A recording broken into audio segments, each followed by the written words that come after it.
Hello नमस्कार, this is Nishant. आशा है आपकी पढ़ाई काफ़ी अच्छी चल रही होगी। आप लोगों में से बहुत लोग 71वीं का मेंस लिख रहे हैं। आपके लिए यही एडवाइस होगा कि आपकी पढ़ने का टाइम अब खत्म हो गया है, अब लिखने का टाइम आ गया है और आपको सिर्फ और सिर्फ अभी लिखने पे ज़्यादा फोकस करना चाहिए। आपने जो भी शॉर्ट नोट्स बनाए होंगे, आपने जो भी रिवीजन नोट्स बनाए होंगे, उसको अब डिफरेंट इटरेशन के साथ उसको पढ़ते रहना होगा आपको। और साथ में लिखना, आपको जितना लिख सकते हैं उतना लिखिए। एवरी संडे आप टेस्ट दीजिए। आप जितना ऐसे लिख सकते हैं उतना लिखिए, क्योंकि जितना लिखेंगे उतना आपके लिखावट में फ्लेयर डेवलप होगा, आपका प्रेजेंटेशन स्किल उतना अच्छा होगा। अब हम बात करते हैं 72वीं से रिलेटेड। 72वीं का एग्जाम आपको पता है कि 26 जुलाई को प्रीलिम्स डिसाइड कर लिया गया है, निर्धारित तिथि है फिलहाल के लिए।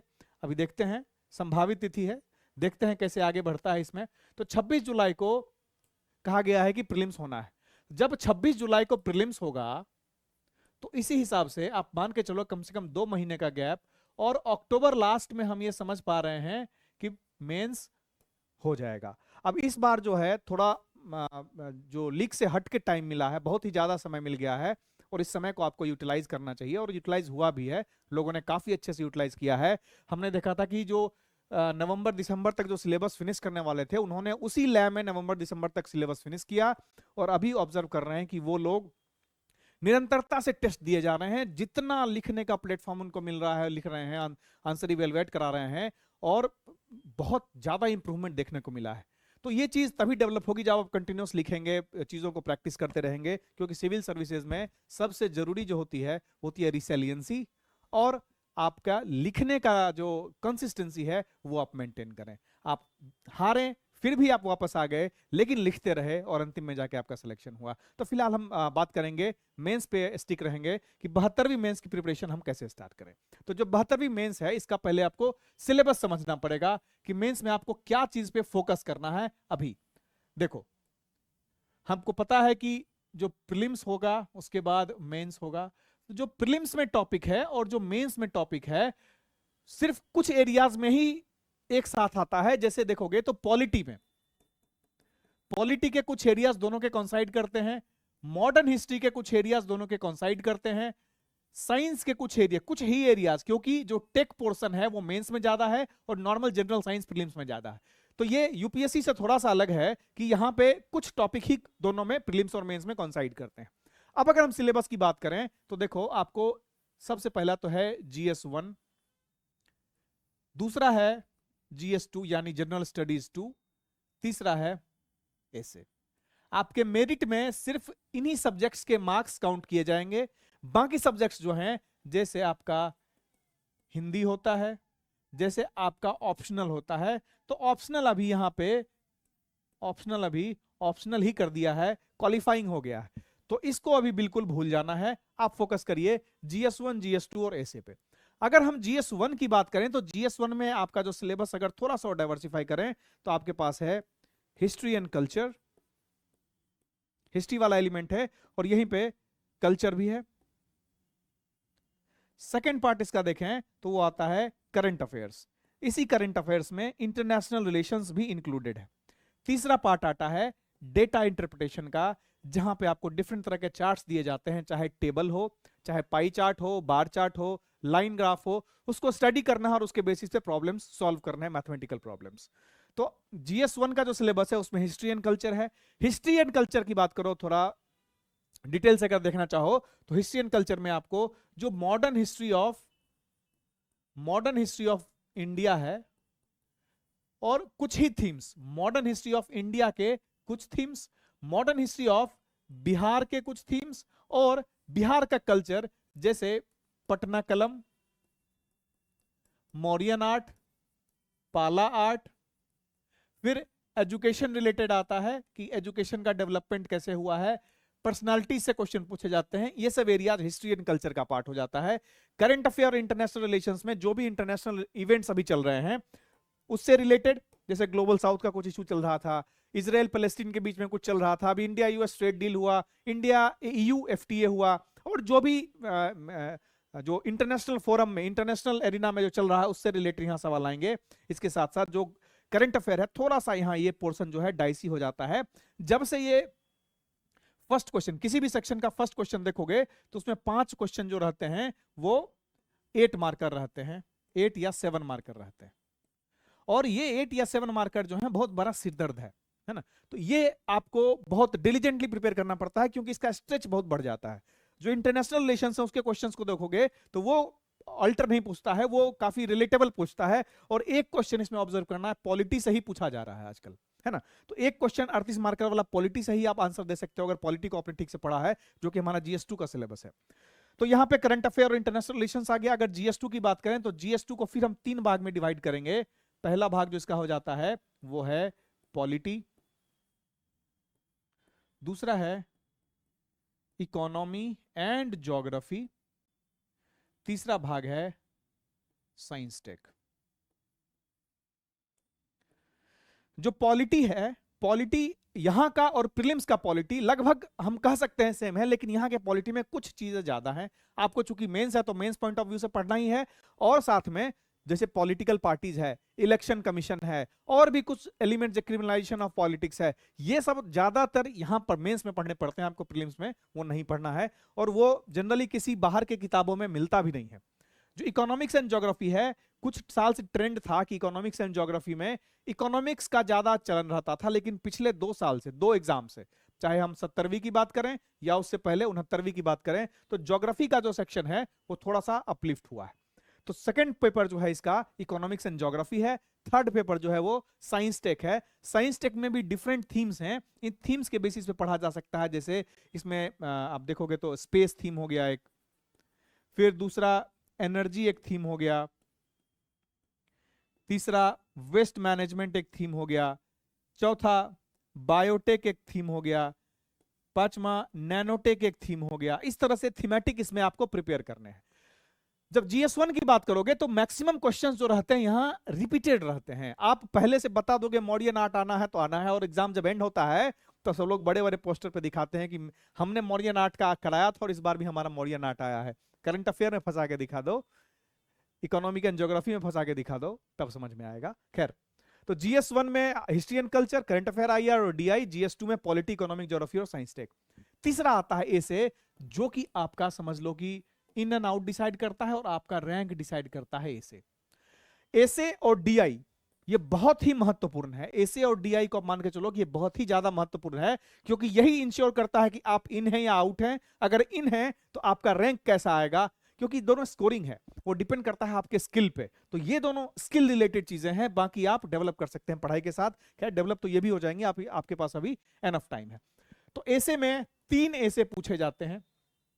3 एसे में से एक एसे जो है वो बिहारी प्रोवर्ब्स रहते हैं, तीसरा एसे जो है वो बिहारी प्रोवर्ब्स रहता है, और बाकी 2 एसे जो है वो डिपेंड करता है कि वो डायरेक्ट क्वेश्चन रहेगा या फिर कोटेशन बेस्ड रहेगा, है ना। अब ये जो आपका सिलेबस है इसको आप कंप्लीट कैसे करेंगे, आपको आपके अंदर क्या चाहिए इन चीजों को सॉल्व करने के लिए, या फिर अगर मेंस की तैयारी आप कर रहे हैं तो आपके अंदर वो कौन सी चीजें इनग्रेन्ड होनी चाहिए ताकि आप एग्जाम को जल्दी क्वालिफाई करेंगे। सबसे पहला तो कंसेप्चुअल नॉलेज। अब किसी चीज के बारे में पढ़ना है, जैसे प्रियम्बल के बारे में आपको पढ़ना है, आपने प्रीलिम्स में प्रियम्बल के बारे में रट लिया था, ठीक है, इसके बारे में जो भी फैक्ट है आपने रट लिया, लेकिन जब मेंस में सवाल प्रियम्बल से पूछे गए तो अब उस रटी हुई चीजों को आपको क्या करना पड़ेगा, एक्सप्रेस करना पड़ेगा। लेकिन वो रटी रटाई चीजें जो हैं वो सिर्फ एज ए आपके सब्सटेंशिएशन काम करेंगी। आपको आर्गुमेंट तो खुद से लिखना है, वो कहां से आएगा, कंसेप्चुअल नॉलेज से आएगा। तो मेंस का जो पहला चीज है, पहला पॉइंट है कि कंसेप्चुअल नॉलेज आपका काफी स्ट्रांग रहना है। फिर इस कंसेप्चुअल नॉलेज से आप टेक्स्ट लिख सकते हैं, आर्गुमेंट्स लिख सकते हैं। इन आर्गुमेंट को अगर आपको सब्सटेंशिएट करना है, अगर इन आर्गुमेंट को आपको सब्सटेंशिएट करना है तो आपको उस पे फैक्चुअल ग्रिप बनाना पड़ेगा। जैसे कि अगर आपको पूछा गया कि सपोज आपको पूछा गया कि जुडिशरी के बारे में, है ना, कोलेजियम सिस्टम और जो NJAC है उसके बारे में पूछा गया, तो जब तक आप उन केसेस को डिस्कस नहीं करेंगे, जब तक आप कुछ जजमेंट्स के बारे में नहीं लिखेंगे, जब तक आप बैलेंस ऑफ पावर आर्टिकल 50 के बारे में नहीं लिखेंगे, तब तक आपका आंसर कंप्लीट नहीं होगा। और फैक्चुअल ग्रिप का मतलब यही है कि आप सब्जेक्ट आपको पता है, आपने उसके सपोर्ट में आर्गुमेंट्स भी लिखे हैं, लेकिन इन आर्गुमेंट्स को सब्सटेंशिएट करने के लिए आपको कुछ फैक्ट्स चाहिए, वो फैक्ट पे आपका कंट्रोल होना है। तो ये फैक्चुअल ग्रिप है। जब आप आंसर लिखते हो तो देखते हो ना कि आप लिखते चले जाते हो और एग्जाम्पल में E.G. कुछ आप लिख देते हो, या उसको स्क्वायर करके लिख देते हो, अंडरलाइन करके लिख देते हो। तो ये हुआ फैक्चुअल ग्रिप, जो इसको कॉम्प्लीमेंट करेगा, आपके कंसेप्चुअल नॉलेज को कॉम्प्लीमेंट करेगा। End of course presentation skill, आप जो जानते हैं उसको कितना अच्छे से प्रेजेंट कर पाते हैं, वो विधा जो है वो प्रेजेंटेशन स्किल में आएगा। और ये बहुत ही महत्वपूर्ण है ना। सिर्फ आपको जानना जरूरी नहीं है, उस इंफॉर्मेशन को आपको कन्वे भी करना है, पेपर पे लिख के कन्वे करना है, वही आएगा प्रेजेंटेशन स्किल में। तो ये तीन चीजें जो हैं आप याद रखिए, मेंस में अगर आंसर लिखना है और क्वालिफाई करना है तो ये चीजें एकदम आपके अंदर होनी चाहिए। ये और तीनों चीजें मेहनत से आएंगी, तीनों चीज पे काम किया जा सकता है। कोई भी चीज ऐसा नहीं है कि आपका बंधा हुआ है, आप ऐसे ही कर रहे हैं तो आप ऐसे ही करेंगे, ऐसा नहीं है। सारी चीजें, लेकिन सारी चीजों के लिए क्या चाहिए, आपको इंटेंस प्रैक्टिस करनी पड़ेगी, आपको इंटेंस प्रैक्टिस करना पड़ेगा, है ना। तो अगर आप प्रैक्टिस करते हैं, इन चीजों पे काम करते हैं, तो आप इंप्रूव कर पाएंगे। तो आपको उसके लिए क्या करना चाहिए, आपको आगे कैसे बढ़ना चाहिए अगर आप प्रिपरेशन करना चाह रहे हैं अभी से मेंस का। तो देखो, जुलाई में आपका प्रीलिम्स है। आपको मैंने कहा था कि किसी भी हालत में आप 31 मई तक आप अपनी पढ़ाई नॉर्मल वाला जो चल रहा है उसको बंद कर देना और आप रिवीजन स्टार्ट कर देना। मैं लास्ट वीडियो मैंने जो आया था उसमें हमने ये डिस्कस किया था कि 31 मई तक आप जो भी पढ़ाई कर रहे हो, जो जैसे भी पढ़ाई कर रहे हो, जो भी प्लान करके पढ़ रहे हो, you have to complete it by 31 May. उसके बाद आपको कंप्लीट रिवीजन पे फोकस करना है, जो पूरा महीना जून का है और जो जुलाई का 20 दिन के करीब जो आपको मिलेगा, 1 महीना 20 दिन आपको कंप्लीट रिवीजन पे फोकस करना है। तो ये जो 31 मई तक आप पढ़ोगे, तो इसमें आप पीटी और मेंस दोनों लेके चल सकते हो।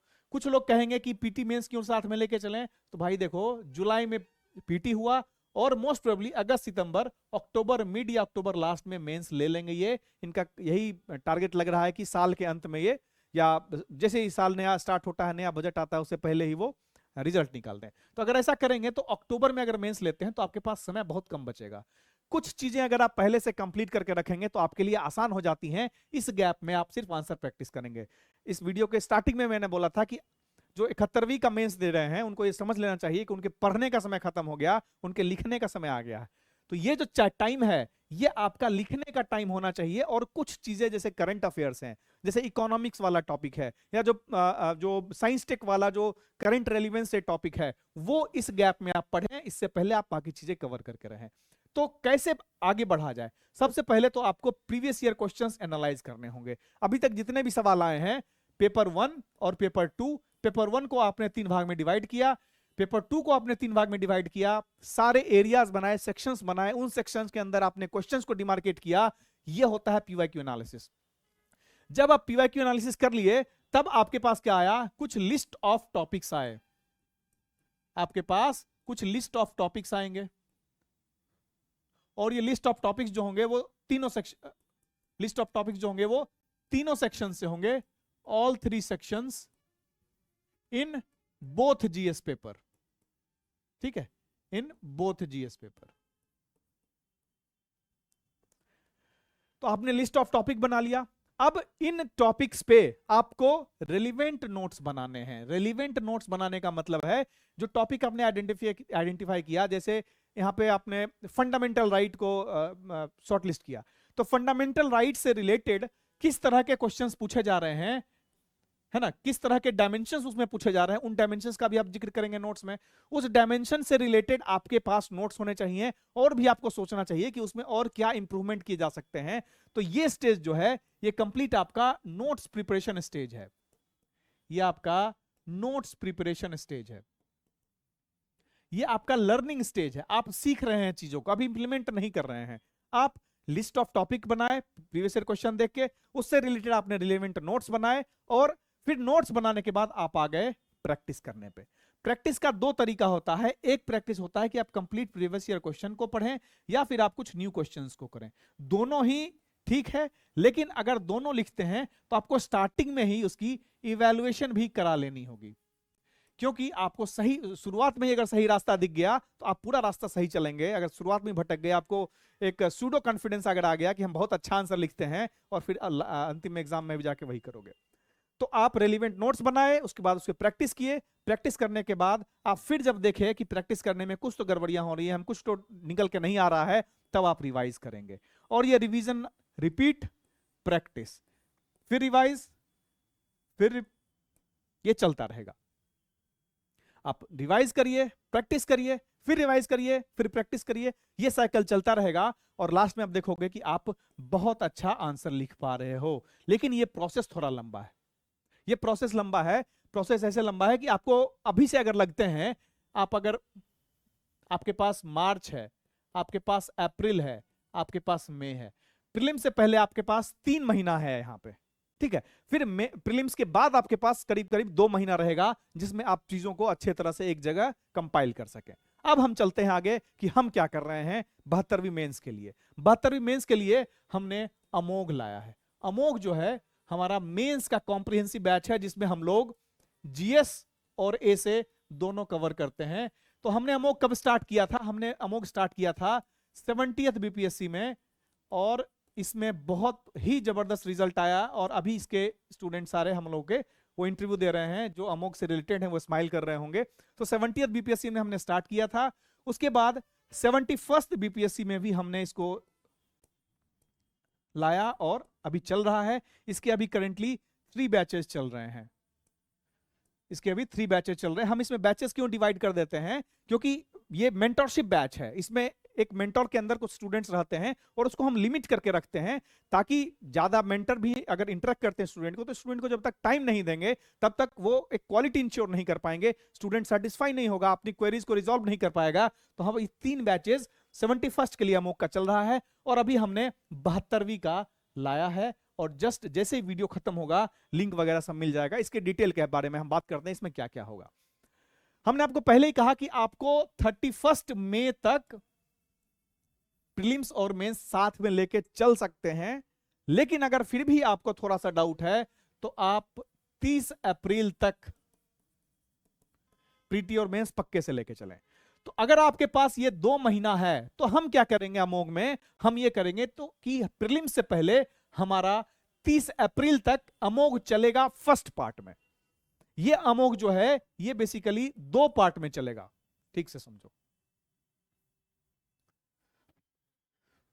जो अमोघ बैच 1 है, और अभी चूंकि जो पहले ले रहे हैं उनको फायदा होगा, कोर्स ड्यूरेशन ज्यादा है और आप चीजों को अच्छी तरह से रिटेन कर पाएंगे।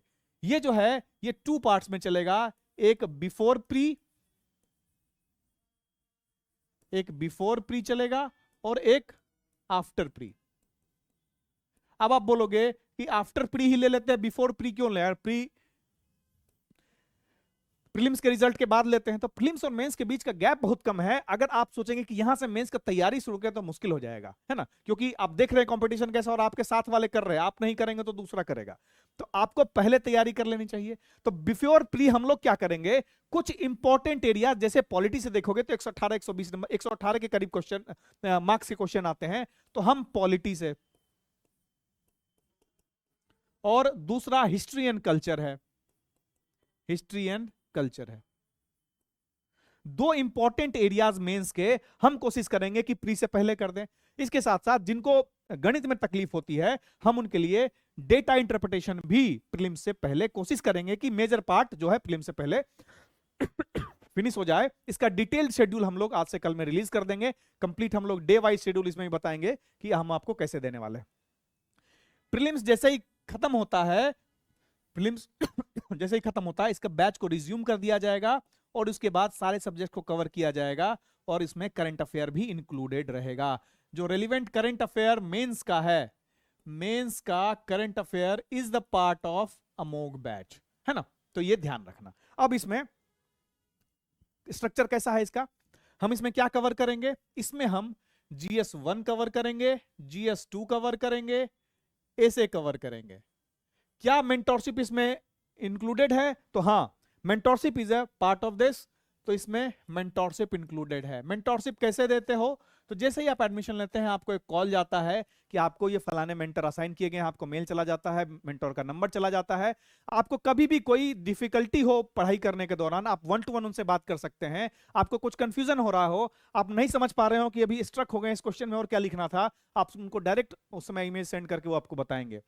इसके साथ मेंटोरशिप मेंटर्स जो हैं वो सेशंस लेते हैं, ग्रुप सेशंस भी लेते हैं, जिसमें आपको एक साथ असाइनमेंट दिया जाता है। आपको कहा जाता है कि आप अपने आंसर को अपलोड करिए डिफरेंट प्लेटफॉर्म्स पे जो हमने बनाया है, उस पे अपलोड करने का ऑप्शन रहता है। आप उसमें आंसर इवैल्यूएट करा सकते हैं। कितने आंसर इवैल्यूएट करा सकते हैं? अरे भाई अभी तो स्टार्ट हुई है, आप जितना लिखो। अभी देखो हमारे जो तीनों बैच अमोग वाले हैं वो खूब लिख रहे हैं और हम उनको उसमें इवैल्यूएट करके दे रहे हैं, लेकिन फिर भी हम आपको एक श्योरिटी के लिए हर एक पेपर में एटलीस्ट 2 क्वेश्चन तो हम आपका 100% चेक करेंगे ही करेंगे। और आप कितना भी लिख सकते हो, इसमें there is no limitation to it, क्योंकि जैसे जैसे हम आगे बढ़ रहे हैं, जैसे जैसे हम भी अमोग को जैसे 70th से हमने स्टार्ट किया, फिर 71st में किया, तो हम आपके नीड्स को भी समझ रहे हैं, उसी हिसाब से हम चीजों को ढाल रहे हैं। तो हमने इसमें जो इवैल्यूएशन है वो भी अनलिमिटेड रखा है, और इवैल्यूएशन जो होगा आपको गाइड किया जाएगा कि किस तरह से आपको आंसर अच्छा लिखना है। इसमें ये नहीं कि बस ओके ओके वेरी गुड करके दे दिया आपको। तो इसमें आंसर इवैल्यूएशन भी इंक्लूडेड है, मेंटोरशिप इंक्लूडेड है, GS1 GS2 और ऐसे। तो कोर्स प्लान की बात करें तो हमने जैसे बताया आपको कि ये 2 पार्ट में चलेगा, प्री से पहले और प्री के बाद। प्री से पहले हिस्ट्री और पॉलिटी करेंगे और DI करेंगे। प्री के बाद जो है बाकी सारे टॉपिक्स जैसे करंट अफेयर, इंटरनेशनल रिलेशंस है, इकोनॉमिक एंड ज्योग्राफी है, साइंस टेक का पोर्शन है, वो हम प्रीलिम्स के बाद करेंगे। इसकी वैलिडिटी कब तक रहेगी? इसकी वैलिडिटी 72nd मेंस तक रहेगी। इस बार जो भी 71st ने लिया था अमोग, उनकी वैलिडिटी हमने फरवरी तक करके रखी थी, क्योंकि जनवरी में मेंस हो जाना था। बट चूंकि मेंस चला गया है अप्रैल लास्ट, तो हमने इनकी वैलिडिटी बढ़ा के मई तक कर दी है। तो most probably in the first week of May तक वो देख पाएंगे वीडियोस को। ठीक है, तो ये है पूरा स्ट्रक्चर। अब बात करते हैं इसकी फीस की। फीस कितना रहेगा इसमें? Fees as usual this is 7200 plus GST, लेकिन फिलहाल के लिए हम लोग इसको 6200 कर रहे हैं, 6200 plus GST। This is limited for 200 student जो स्टार्टिंग के हैं, उनके लिए हम 6200 प्लस GST कर रहे हैं। और जो हमारे पुराने स्टूडेंट हैं, जैसे आप किसी रेजोनेंस में थे पहले, या फिर किसी दक्ष में थे, या किसी ऐसे बैच में थे, पुराने अमोघ में थे, पुराने फाउंडेशन में थे, चूंकि आप हमसे पहले पढ़ चुके हैं और किसी न किसी वजह से आपका रुका है, तो हम भी इसमें आपका सहयोग करेंगे और आपके लिए 12% एक्स्ट्रा डिस्काउंट 6200 में आप कैलकुलेट करके पोर्टल पे जाइएगा तो ऑटोमेटिक सब कैलकुलेट हो जाएगा। कोई भी कंफ्यूजन हो आप इस नंबर पे कॉल कर सकते हैं, आप डायरेक्ट कोर्स कोऑर्डिनेटर्स जो हैं उनसे कनेक्ट हो जाएंगे। बस कहना यही है कि आप लोग तैयारी शुरू कर दीजिए, और तैयारी ऐसी करिए कि आपको फिर से मुड़ के देखना ना पड़े। Mains is a very critical stage. आज के टाइम पे कंपटीशन बढ़ता ही जा रहा है। देखोगे क्वालिटी ऑफ स्टूडेंट्स इतने अच्छे हो रहे हैं, ऐसे इतना अच्छा लिख रहे हैं लोग, GS2 में इतना अच्छा आंसर लिख रहे हैं कि आपको लगेगा कि हम कहां फंसे हैं। तो स्टार्ट राइटिंग, है ना। हम इसमें पढ़ाने का भी काम करेंगे, आपको लिखने का भी काम करेंगे, और आपको मेंटोरशिप भी देंगे। और सबसे इंपॉर्टेंट चीज, हम इसमें कुछ आपको गुडीज भी सेंड कर रहे हैं। हम आपको कुछ इसमें गुडीज सेंड करेंगे।